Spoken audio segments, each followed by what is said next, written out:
චීනය විසින් අලුත් සූර්යෙක් මේ ලෝකට නිෂ්පාදනය කරනවා කියලා කිව්වොත් ඔයා පුදුම වෙනවද?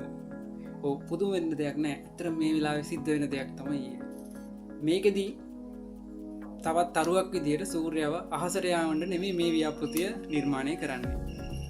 මේකෙදී එයාලට අනිත් රටවල් වලට නැති ඛනිජ තෙල් හරි මොනවා හරි බලශක්ති ප්‍රභේදයක් එයාලටම කියලා එකක් නැති නිසා මේගොල්ලෝ මේ බලශක්තිය සපයා ගැනීමේ අරමුණෙන් තමයි මේ උත්සාහය දරන්නේ.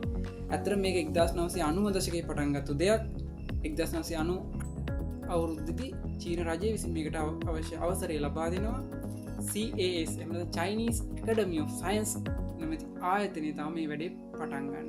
2006 දී මේගොල්ලන්ට පුළුවන් වෙනවා මේක ආරම්භ කරන්න. ඒක ප්‍රතිඵලයක් විදිහට මේ වෙනකොට සාර්ථකව සැලකිය යුතු ප්‍රමාණයකට මේ ව්‍යාපෘතිය වැඩ නිම වෙලා තියෙනවා. ඒගොල්ලන්ට පුළුවන් වුණා සූර්යා මධ්‍යයේ තියෙන සෙල්සියස් අංශක මිලියන 15ක පමණ උෂ්ණත්වය ළඟා කරගන්න. මේ වෙනකොට ඒගොල්ලෝ ඒක මිලියන 120ත් 160ත් අතර පරාසයකට අරගෙන ගිහින් තියෙනවා.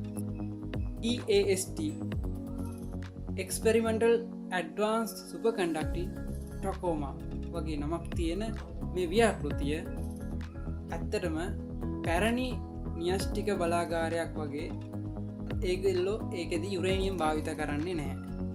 සාමාන්‍යයෙන් යුරේනියම් පරමාණු ගැටීමකට ලක් කරලා පරමාණු විඛණ්ඩනය වීමෙන් ලැබෙන අමතර ශක්තියෙන් තමයි මේ වෙනකොට න්‍යෂ්ටික බලය ශක්තිය නිපදවමින් තිබුණේ. හැබැයි මේ ව්‍යාපෘතියේදී මේගොල්ලෝ භාවිත කරන්නේ මුහුදු ජලය. මුහුදු ජලයේ තියෙන හයිඩ්‍රජන් වල අයිසොටොප්ස් එහෙම නැත්නම් සමස්ථානික වල දන්නවනේ අහලා තියෙනවා ඩියුටීරියම් ට්‍රිටියම් වගේ මේවා භාවිත කරලා මේ පරමාණු එකිනෙක සම්බන්ධ වෙන්න දීලා මේ සූර්යයා තුලත් සාමාන්‍යයෙන් අධික උෂ්ණත්වයක් තියෙනවා ඒ වගේම අධික පීඩනයක් තියෙනවා මේ පීඩනයේ තත්ත්වය මේ සූර්යයා තුලත් ඇති කරලා ප්‍රතිනිර්මාණය කරලා මේ පරමාණු එකින් එක සම්බන්ධ වෙන්න සලස්වනවා. නැවත මේ හයිඩ්‍රජන් සමස්ථානික එකතු වීමෙන් හීලියම් න්‍යෂ්ටි සකස් වෙනවා. මෙන්න මෙතන සූර්යාගේ ශක්තිය නැවත ලබා ගන්න හැකියාව ලැබුණා. මේකෙදි කොහොමදවත් කාබන් විමෝචනයක්වත් එහෙමත් නැත්නම් හරිතාගාර වායු විමෝචනයක්වත් අපි දන්න අනිකුත් බලාගාරවල සිද්ධ වෙන විකිරණශීලී අපද්‍රව්‍ය නිෂ්පාදනයක්වත් සිද්ධ වෙන්නේ නැහැ.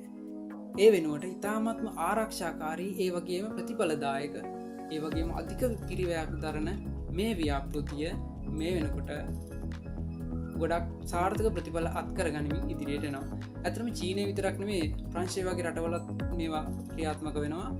ඊට අමතරව දකුණු කොරියාව එක්සත් ජනපදයේ මේ රටවල උත්සාහ දරනවා මේ වගේ නැවත ශක්තිය උත්පාදනය කර ගැනීමේ සූර්යෝ නිෂ්පාදනය කරන්න. කොහොම වුණත් මේ වෙලාවේ මේකට සී ජින්යෑන් කියලා පුද්ගලයෙක් නායකත්වය ලබා දෙනවා. ඒ වගේ මේගොල්ලන්ට පුළුවන් වුණා මේගොල්ලන්ගේ එක ටීම් එකක් දරපු උත්සාහයකින් මේ උෂ්ණත්වය මේ සූර්යයටත් අධික උෂ්ණත්වය තප්පර 1000ක් තරම් කාලයක් පවත්වා ගන්න. මේ වගේම ඉන්ටර්නැෂනල් තර්මෝනියුක්ලියර් එක්ස්පෙරිමෙන්ටල් රියැක්ටර් කියන ලෝකයේ විශාලතම සූර්ය නිර්මාණය කිරීමේ ව්‍යාපෘතියටත් චීනය වගේම තවත් රටවල් 35ක් දායක වෙනවා. තවත් රටවල් බොහොමයක මේ වගේ සූර්යයන් නිෂ්පාදනය කරන්න උත්සාහ කරනවා. ඇත්තටම අනාගතයේදී අපිට මේ වගේ ප්‍රතිඵල දකින්න ලැබෙයි. කාබන් විමෝචනයකින් තොර, හරිතාගාර වායු විමෝචනයකින් තොර, න්‍යෂ්ටික අපද්‍රව්‍ය වලින් තොර ඊ타මත්ම පරිසර හිතකාමී බලශක්ති ප්‍රභවයන් භාවිත කරමින් මේ ලෝකෙට අලුත්ම තාක්ෂණික ක්‍රම හඳුන්වා දෙන්න මේගොල්ලන්ට අවස්ථාව ලැබෙනවා.